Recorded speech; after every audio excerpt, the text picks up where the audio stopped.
Fifth gear was a good idea here. It's not. It's not. It's not. Rally is hard. Fortunately, on a sim, we don't have to put our lives at risk. But the trade-off is that we lose one of the greatest tools a rally driver can utilize: our vision. Hear me out. On a simulator, we're locked to a fixed field of vision, even though racing drivers are taught to keep their eyes locked onto the racing line. When it comes to a tight turn or hairpin, that becomes impossible on sim. Unless we have technology. You guys get the gist. Today we're testing whether or not virtual reality can make you a faster rally driver, and if a variable field of vision is truly the key to quicker lap times. The car we're going to be testing in is this. And don't let its looks deceive you. Under the body of an early Group 4 car are all the mechanics and specifications of a Group B rally car. I figured the best way to test the importance of vision and reaction time in motorsport is through the insanity that was Group B. So let's get into automation and build the thing.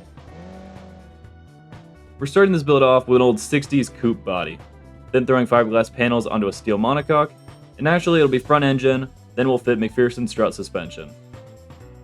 After giving the car period correct paint, I decided to pull out the fender arches in the front and the rear. And starting off that front end is going to be a slotted grille. It's a classic Italian look, and that's really the style I wanted to take this build in. Which would naturally mean we need some lights to complement that grille, which I think these inset angled rectangles look great on this body shape, even if they are a little modern. Another 60s performance car touch is to add a chin spoiler. For this fixture, I wanted a rounder splitter to mold nicely to the body shape and provide a really nice contrast to those angular lights and grille.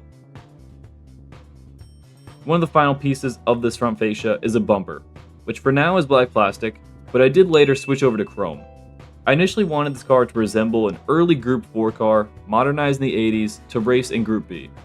But I just really love the styling of old 60s rally cars, so later you'll see that bumper and a few other fixtures change.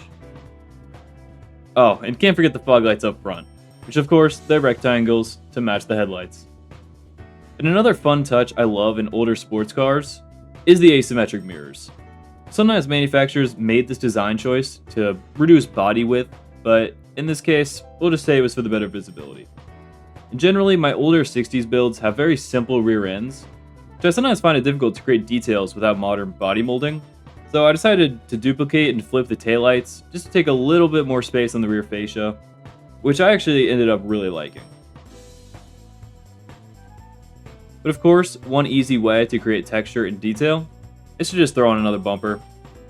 Of course, mirroring the one on the front end of the car. And the other obvious touch is to throw on some plate moldings and a license plate. And don't forget some lights to illuminate the plate, which for a 60s car, I figure these large side-mounted ones look pretty good. I also think the rear looks a little bland without a small wing, so I curved one to perfectly fit the curve of the trunk lid. This did have the effect of making the spoiler very thin, so I just mirrored it and slightly offset them a little bit. And now normally a Group 4 car would have to be two-wheel drive, but as this is essentially a Group B car, we'll make it all-wheel drive. And one of the very few rules in Group B was a classification determined by engine displacement. That classification was used to limit weight and tire width, but we'll get to that shortly.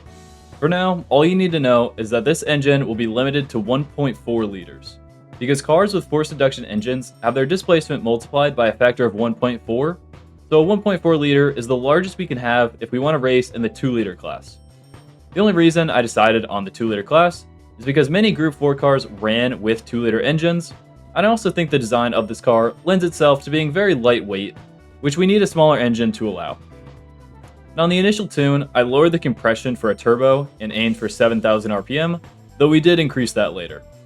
And as for the turbo, I wanted to get 20 PSI out of it, a number that many of the initial Group B cars ran with. And another fun thing about Group B cars is that they ran on high-octane leaded fuel, so we'll do the same with our engine. Finally, after sizing up the turbo and messing with the tune, we are running 315 horsepower and 226 foot-pounds of torque. With some rally gearing, we should be in the power pretty much always. Naturally, we'll mate the engine to a 5-speed manual, with a low top speed for shorter gearing. We'll say about 150 miles an hour, and let's also throw on an LSD. The car should have rally tires, but because we're racing in the 2-liter class, our maximum tire width is 10 inches or 255 millimeters, so that's what we're going to be running. The next thing to note is that traction aids were banned. And for rally suspension, I just take the sports preset, reduce the camber by 1 degree, and make the springs slightly stiffer. Then I also adjust the downforce from our aero parts after the suspension tuning is complete. And moving back into the design, it feels almost like a sin to forget about the mud flaps on a rally car. I also almost forgot about the exhaust tip back there, though I do like the downward facing one. And before we get started on the interior or livery, this is pretty much how the car ended up looking. Speaking of the interior, we're starting with a race dash and replacing the carbon fiber with more period correct materials. I also decided to give the car an actual door card instead of just leaving some kind of a metal panel.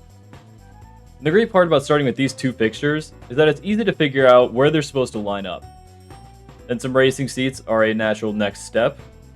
And though it may not seem like an intuitive choice, I decided to use one of the modern dashboard mods to add a center console that molds well with the race dash. And one thing I learned about building interiors is that you need to make sure all the parts fit well with each other and make sense for driver ergonomics. That meant moving the gauges over to the side so that they'd fit between the gap of the steering wheel. I also added some auxiliary gauges in the space left over. And in case you guys get confused later, these straps are intended to be door releases. I also thought it'd be cool to take inspiration from some rally builds I've seen and add a lot of metal plating to pretty much all the interior components. Which after all the interior materials have been touched up, here's how they're looking. For some livery inspiration, I was messing with the paint preset slots and painted the side of the car with some white. Then carried that paint over to the chin spoiler, which I think blends the white into the rest of the car pretty well. Then my next step was to find a triangle-shaped decal fixture to once again blend that white into the rear of the car.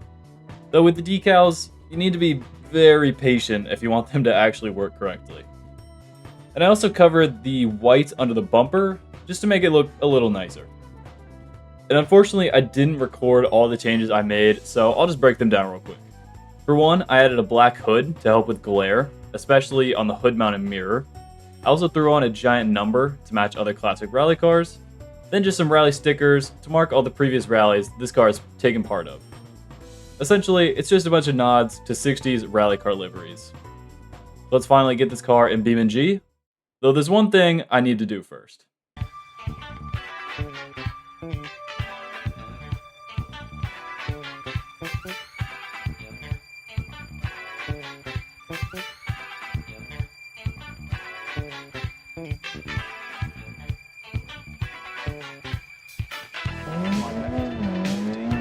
Okay, immediately off the line, this thing is a rocket. Group B cars tend to just be like that, though. One thing I will say is rally, I tend to go flat out a little bit too often. I've heard this is one of the stages where you don't want to do that. It's pretty narrow, and I'm just not familiar with it. So, it should be a pretty good test of, whether VR actually makes you a better driver. Though we've not really been in a situation where the better field of vision has helped. Although it does look really cool. Boom tree. Oh my god. Okay, 4 rights. Should be going up here. Yeah, again, we're not necessarily pushing lap times here, but just saying if the better field of vision makes it easier to drive.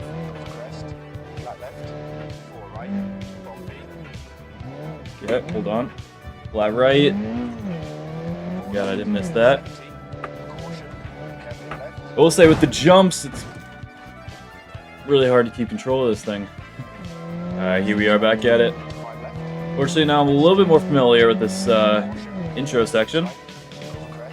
I don't know why I thought 5th gear was a good idea here. It's not. It's not. It's not. Alright, you'd think by now I know this section well enough to not go flat out. But this car just wants to go fast.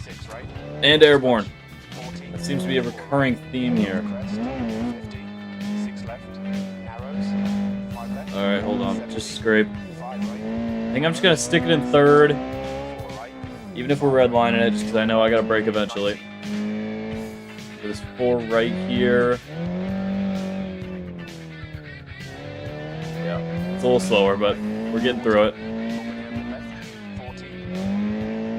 I will say, I don't seem to be needing to, use the extra field of vision yet, so maybe it's really not that big of a deal. Flat left, flat right.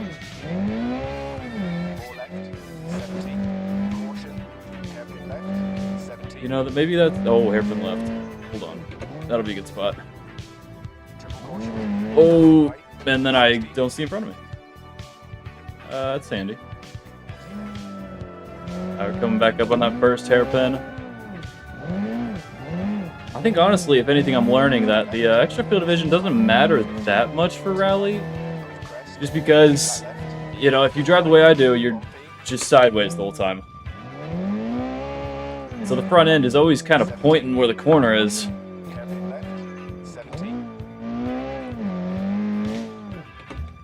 I guess that leads to one obvious conclusion. Is, do you guys want to see something similar but for circuit racing or drifting where, well, I guess drifting might be the same as rally. Oh, wow, that's terrifying. Please. I do not want to go down there at all. Yeah, I mean, are there any other racing series? Oh my gosh. Do you think VR would help a little bit more? Let me know.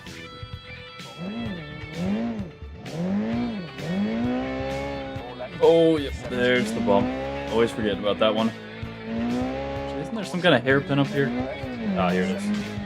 I'm not forgetting you this time. You know, it really does kind of just come out of the blue. And the one right after. Double caution for sure. I've almost died a few times. Alright, you know, I hope watching me die a few times has at least been enjoyable for you guys. Because I know it's taken me quite a few attempts. I'm probably going to leave a lot of it in. And now we're back to the part of not knowing where I'm going. Over finish. No, come on. Oh, square right. This car does square right pretty well. Okay. That's not so bad.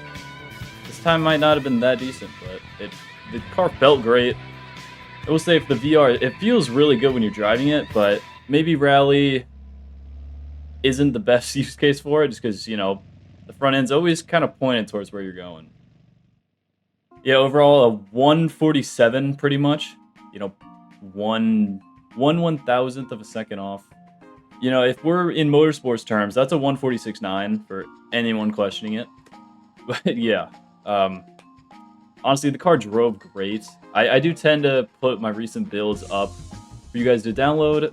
The interior of this one I might touch up a little bit. It's a little bare, but the car drives incredible. If you want to have some fun with a rally car, download it. If you want to have some fun in VR and you have one, I say absolutely go for it. You know, I'm fortunate enough to not get motion sick, but it is a good time. It might not make you a little bit faster, but it makes you feel more like engaged with, you know, driving the car and, you know, in a sim setup where the whole point is to replicate real life. You know, that's important. So I can't say, you know, VR helped much, but it definitely made me enjoy the experience a lot more. You know, I give you guys a bit of a disclaimer. My VR is an old Oculus headset, and even with the lowest graphics settings, it lagged like crazy. It would have made for a terrible viewer experience. So I opted to use the head tracker that I use for my flight sim setup. So if you notice there were times where the camera stayed still, it's because there's a slight dead zone, and I could still drive fairly competently with the standard field of view. But honestly, for rally, there are very few times you need to significantly move your head, and a head tracker is an easy way to get the best of both worlds. So, you know, if you guys feel like I've wronged you, I guess, let me know down in the comments. But if not, and you've watched this far, you might as well leave me a like and subscribe while you're down there. And I will go ahead and see you guys in the next one.